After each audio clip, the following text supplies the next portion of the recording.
ओम English Indian e learning app.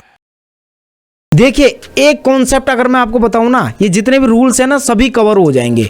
जो भी rules हम पढ़ेंगे ना, कहाँ पर इनको यूज नहीं करेंगे, वो सभी कवर हो जाएंगे अगर आप एक कॉन्सेप्ट अपने दिमाग के अंदर फिट कर लो। वो क्या कॉन्सेप्ट है कि भाई ऐसी जितनी भी चीजें हैं ना जिनको हम गिन नहीं सकते, क्या नहीं कर सकते, गिन नहीं सकते, यानी कि अनकाउंटेबल नाउन, गिन नहीं सकते, ऐसे वर्ड्स से पहले हम ए या एन का यूज नहीं करेंगे। यानी कि जिन वर्ड्स को हम गिन ही नहीं सकते तो फिर हम कैसे बता सकते ये एक है या दो है। अब हम ऐसे थोड़े बोलेंगे एक दूध है, नहीं बोलेंगे ना, तो इसका मतलब हमको ए या एन का यूज नहीं करना है। तो अब देखिए, नाम, किसी भी व्यक्ति का नाम आप देख लीजिए, किसी भी व्यक्ति का नाम, आप कभी उस व्यक्ति के नाम को गिन सकते हैं क्या? या एक मनोज, दो मनोज, इस तरह से हम बोलते हैं क्या? एक कॉमन सी बात है, हम गिनते तो नहीं है ना। तो एक जनरल सेंस वाली बात को आपको पकड़ना है कि भाई किसी भी व्यक्ति के नाम को हम जनरली नहीं गिनते हैं। तो इसका मतलब किसी भी व्यक्ति के नाम के आगे हमको ए या एन का यूज नहीं करना है। अब जैसे कंट्री, हम बोलते हैं क्या, एक भारत, दो भारत, एक अमेरिका, दो अमेरिका। भाई वो एक क्या, वो तो है ही है, वो उसको बताने की जरूरत थोड़ी पड़ती, भाई एक है या दो है, वो मतलब इनको गिनते थोड़ी ना है हम, एक से अधिक थोड़ा ना है जो इनको हम गिनेंगे। तो इसका मतलब इनको भी हम काउंट नहीं करते हैं। तो इसका मतलब जितने भी कंट्री नेम है ना उनके आगे भी हमको ए या एन नहीं लगाना होता है। इसी तरह से जितने भी माउंटेन नेम हैं उनके आगे हमको ए या एन का यूज नहीं करना होता है। अब जितनी भी सिटी हैं उन सिटी को गिनते थोड़ना है कि भाई एक दिल्ली, दो दिल्ली, तीन दिल्ली, ऐसा थोड़े बोलते हैं, एक चेन्नई, दो चेन्नई, तीन चेन्नई। तो इसका मतलब इनके आगे भी हम क्या ए या एन का यूज नहीं करेंगे।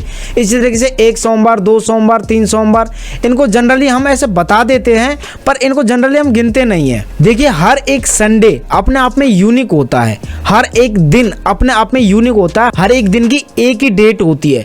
जैसे कि संडे है तो संडे एक ही डेट है ना उसकी, ऐसे तो नहीं अनेक है, तो यानी कि एक संडे है, ये संडे, तो ये दिन क्या होते हैं, सिर्फ एक ही होते हैं, एक बार बीत गए फिर नहीं आते हैं। तो इस वजह से जो डेज नेम है, वीक नेम है, इनके आगे भी हम ए या एन का यूज नहीं करते। जितने भी सड़कें हैं, स्ट्रीट हैं, गलियां हैं, उनके आगे भी हम ए या एन का यूज नहीं करते। और जितने भी त्योहार हैं उनके आगे भी हम ए या एन का यूज नहीं करते हैं। जनरल सेंस की अगर बात करें तो जिनको हम गिन नहीं सकते उनके आगे हम ए या एन का यूज नहीं करते।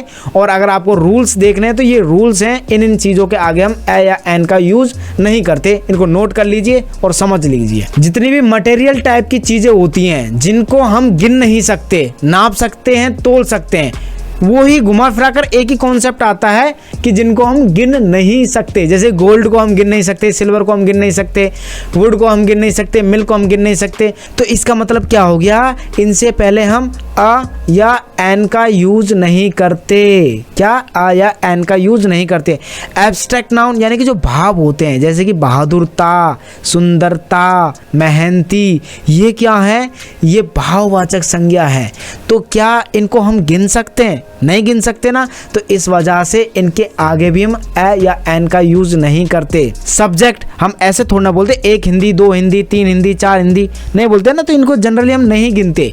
तो इसका मतलब इनके आगे भी हम क्या ए या एन का यूज नहीं करते। जितनी भी बीमारी है ऐसा थोड़े बोलते भाई एक बुखार, दो बुखार, तीन बुखार, ये जनरल सेंस वाली चीज़ें जिनको हम नहीं गिन सकते ना उनके आगे भी हम ए या एन का यूज नहीं करेंगे। हम सिर्फ और सिर्फ सिंगुलर और जिनको गिन सकते हैं काउंटेबल नाउन के आगे ही हम ए या एन का यूज करेंगे।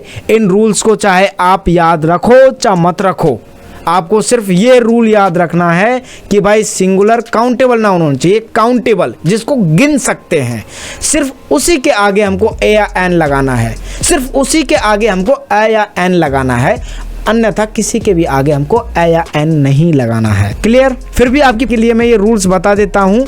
Name of books and drama, ये भी एक ही होती है ना, तो ऐसा तो नहीं बोलते एक रामायण, दो रामायण, तीन रामायण, ऐसा नहीं बोलते हैं ना। तो जनरली तो इनके आगे भी हम ए या एन का यूज नहीं करते हैं। कंपनियां भी एक ही होती है, एक नाम की एक ही कंपनी होती है, तो एक से अधिक नहीं होती, तो इनको किस तरह से गिन सकते हैं, हम नहीं गिन सकते। तो इस वजह से इनके आगे भी ए या एन का यूज नहीं करते। नेम ऑफ स्पोर्ट गेम, जैसे कि ऐसा तो नहीं बोलते एक हॉकी, एक दो हॉकी या एक क्रिकेट, दो क्रिकेट, तो एक जनरल सेंस वाली बात है। आप जब आप कर देखोगे ना तब आपको पता चलेगा यार इनको तो हम गिन ही नहीं सकते। तो सर सही बता रहे थे, जिनको हम गिन नहीं सकते उनके आगे हम नहीं यूज करेंगे, जिनको हम गिन सकते हैं उनके आगे ही यूज करेंगे। जैसे कि गेम्स एंड स्पोर्ट, हम कभी भी नहीं कहते 2 क्रिकेट, 3 क्रिकेट, 4 क्रिकेट, नहीं कहते। हम क्रिकेट मैच बोलते हैं, 1 क्रिकेट मैच, 2 क्रिकेट मैच, पर हम ये कभी नहीं बोलते 1 क्रिकेट, 2 क्रिकेट, 3 क्रिकेट। तो इसका मतलब जो गेम्स और स्पोर्ट के नेम हैं उनके आगे हम ए या एन का यूज नहीं करेंगे। और नेम्स ऑफ लैंग्वेजेज, भाषा, या ऐसा कभी हम बोलते हैं 1 हिंदी, 2 हिंदी, 1 इंग्लिश, 2 इंग्लिश, नहीं बोलते ना, यानी कि ये भी काउंटेबल नहीं है। तो जितने भी नाउन जो कि काउंटेबल नहीं है उनके आगे हम ए या एन का यूज नहीं करेंगे। तो इसका मतलब डियर क्या हो गया, मैंने आपको देखो ये ढेर सारे रूल्स बताए हैं। इन रूल्स को अगर आप याद नहीं करना चाहते ना, मत करो। कौन कह रहा है इनको याद करो? आप सिर्फ और सिर्फ एक कॉन्सेप्ट को याद रखो, क्या भाई इनको गिन सकते हैं? अगर गिन सकते हैं तो लगाओ ए या एन, जो भी रूल के हिसाब से सिंगुलर। अगर वाउल साउंड आ रही है तो एन लगाओ, अगर कॉन्सोनेंट साउंड आ रही है तो ए लगाओ। तो इस तरह से हम ए या एन का यूज करेंगे। तो आशा है दोस्तों आज का ये कॉन्सेप्ट आपको बिल्कुल समझ में आ गया होगा। और इस तरह का कॉन्सेप्ट है ना, आपको शायद ही किसी ने बताया होगा कि ए या एन का एक्चुअली में यूज किस तरह से करना है।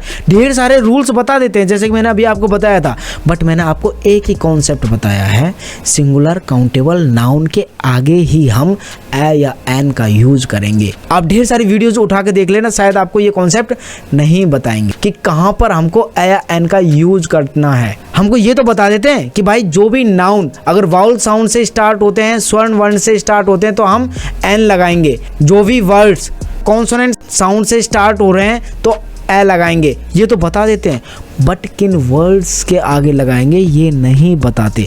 आप चाहे यूट्यूब पर चेक कर देख। तो आशा है आपको आज के इस लेसन में बहुत मज़ा आया होगा और आप एक अतरंगी तरीके से आपने इस कॉन्सेप्ट को सीखा होगा, समझा होगा। अब बात आती है कि इस कॉन्सेप्ट को दिमाग के अंदर कैसे फिट किया जाए। तो आपको करना क्या है, सिंपली आपको अपना मोबाइल उठाना है। इसके बाद आपको क्या करना है, जो हमारा ओम इंग्लिश एप्लीकेशन है ना उसको ओपन करना है। ओपन करने के बाद अपने इंग्लिश पर जाना है और इंग्लिश पर आपका जो वोकैब सेक्शन है उसके अंदर जाना है।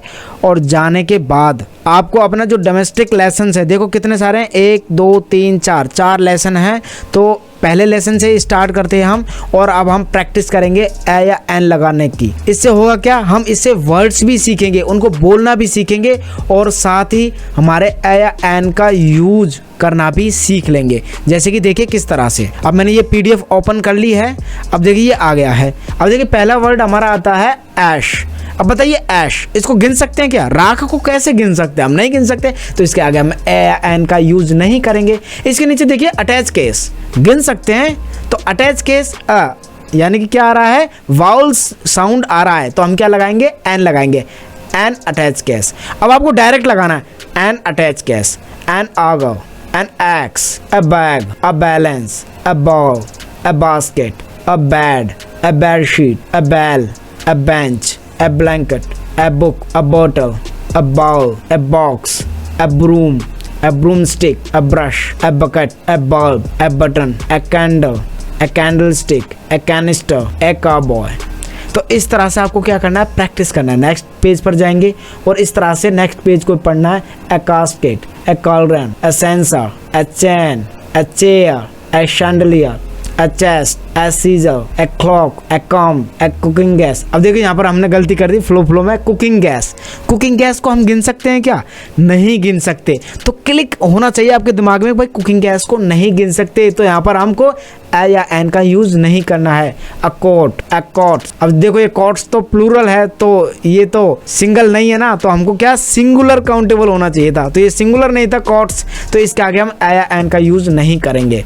A cup, a cupboard, a curtain, a cylinder, a desk, a doormat, a drawer, an electric stove, a fireplace, a pillow, a plate, a wren, a rope, a rug, a shell, a sofa। तो है ना आसान तरीका। तो इस तरह से क्या होगा, हमारी रूल्स पर भी पकड़ होगी। जो अब ये रूल्स ही है कि ए एन का किस तरह से यूज करना है, और वर्ड्स भी हमको याद हो गए। तो इस तरह से हमको इंग्लिश बोलना सीखना है। ओके, जब भी आप इस तरह से प्रैक्टिस करें ना, आप अपनी वॉइस को रिकॉर्ड भी करें। जो भी जो भी वॉइस रिकॉर्डिंग एप्लीकेशन आती है ना, उसमें वॉइस रिकॉर्डिंग स्टार्ट कर दो और पीडीएफ निकालो और उसको रीड करना स्टार्ट कर दो, और जो भी रूल्स है उसको रूल्स को फॉलो करते हुए रीड करते जाओ, प्रोनाउंस करते जाओ वर्ड्स को, और फिर बाद में उनको सुनो। फिर आपको पता चलेगा अरे यार ये वर्ड तो मैंने गलत प्रोनाउंस किया है। इससे फिर आपकी जो प्रोनाउंसिएशन स्किल है वो इम्प्रूव होगी। बिलीव मी गाइज, अगर आप ऐसा करते हो ना तो आपको इंग्लिश बोलना सीखने में बहुत ज़्यादा हेल्प मिलेगी। तो आशा है आप मेरी बात को समझ गए होंगे और आज आपको इस कॉन्सेप्ट को समझ में आया होगा और किस तरह से इस कॉन्सेप्ट से प्रैक्टिस करनी है वो भी आपको पता चल गया होगा। तो चलिए मिलते हैं नेक्स्ट लेसन में, तब तक के लिए keep learning, keep growing with Om English app. Goodbye, take care.